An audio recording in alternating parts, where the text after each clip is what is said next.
महाराष्ट्रातील number 1 TV channel आवाज TV, आवाज आपल्या सर्वांचा।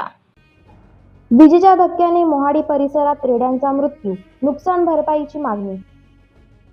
लोखंडी विद्युत पोलामध्ये उतरलेल्या विजेचा धक्का लागून रेड्याचा जागीच मृत्यू झाल्याची घटना मोहाडी परिसरात दुपारच्या सुमारास घडली। या घटनेत भारतीबाई कोळी या महिलेच्या 1 लाखाहून अधिक नुकसान झाले आहे।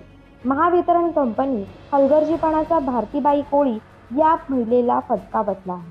महावितरणाच्या गलतफार कारभार सुरूच आहे। विजेचा धक्का बसून रेडा दगावल्याची घटना धुळे शहरातील मोहाडी भागात घडली आहे। बुधवार रोजी भारतीबाई कोळी हे आपल्या रेड्याला चारण्यासाठी जात असताना रेड्याचा विद्युत पोलला धक्का लागताच विजेच्या धक्क्याने तिचा मृत्यू झाला। सुदैवाने या घटनेत कुठल्याही प्रकारची दुखापत झाली नसली तरी विजेच्या धक्क्याने रेड्याचा जागीच मृत्यू झाला आहे। या रस्त्याने शाळेतील चिमुकले तसेच नागरिक ये-जा करत असतात। महावितरण कर्मचाऱ्यांना गांभीर्य नसल्याचा आरोप नागरिकांकडून करण्यात आला। भारतीबाई कोळी यांनी नुकसान भरपाईची मागणी केली आहे। या घटनेत त्यांच्या 1 लाखाचं नुकसान झाल्याचे त्यांनी यावेळी सांगितले।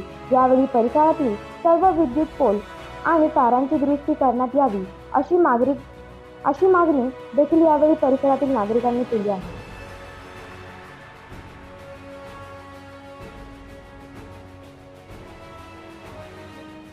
भारतीबाई लक्ष्मण कोळी येलाच्या 8 वाजता चराले सोडत 8 गोंड वस्ती मा करण लागीन मरी गया मना 1 लाख ना येला एवो यानं काय भरपाई तुमले देणं पडी माल सारा नाही आहे तेवढा सारा आहे। मी एकटी जे गोंड बस्ती मा बाबा नगर मवाडी।